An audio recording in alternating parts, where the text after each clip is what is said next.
To me, The Last Voyage of the Demeter is a flawed and frustrating movie. I say this because I was really looking forward to seeing it, but when I saw it on opening weekend, I was like, disappointed!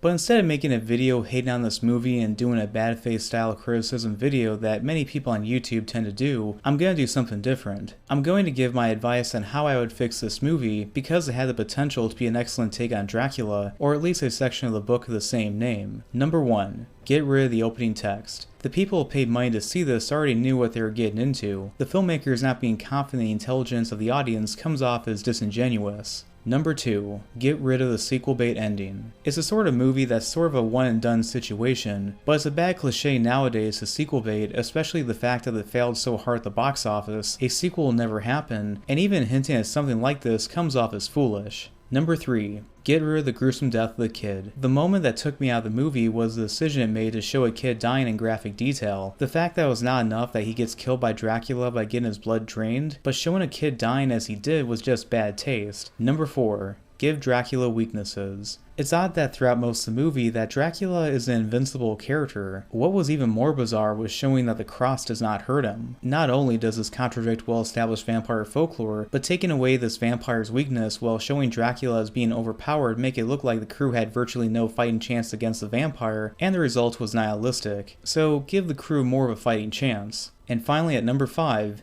change Clemens and Anna. This is the most complicated change, but please bear with me. The Clemens character being a black man with a backstory of Cambridge education could have been fine if the movie didn't feel the need to make some of the crew members act bigoted towards him in a stereotypical way, or they had kept getting rejected from his profession and felt like a box of the writers felt the need to check out a list. I was offered a position by post.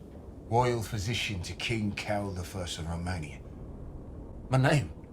It reached them somehow. But the color of my skin, it would later seem, had not.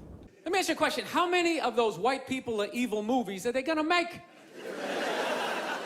This was just as much of a fact that out of pure convenience, the Anna character automatically knew how to use a gun, or the lack of logic how she was able to breathe inside a box of Dracula's native soil while being smuggled onto the ship. These characters could have been fixed if they'd done away with what I just mentioned. Instead, have Clemens as a drifter wanting to see Europe and not tied down to his father's job back in England, and have Anna as someone who's trying to flee her country from Dracula, but only to realize that she's stuck in the ship with Dracula. That way, the through line could be about facing fear, and not running away from it. So that is my constructive criticism on the movie, but please let me know what you would like to have changed about the movie, or please tell me why you liked the movie a lot more than I did. So anyway, thanks for watching. Please like and subscribe.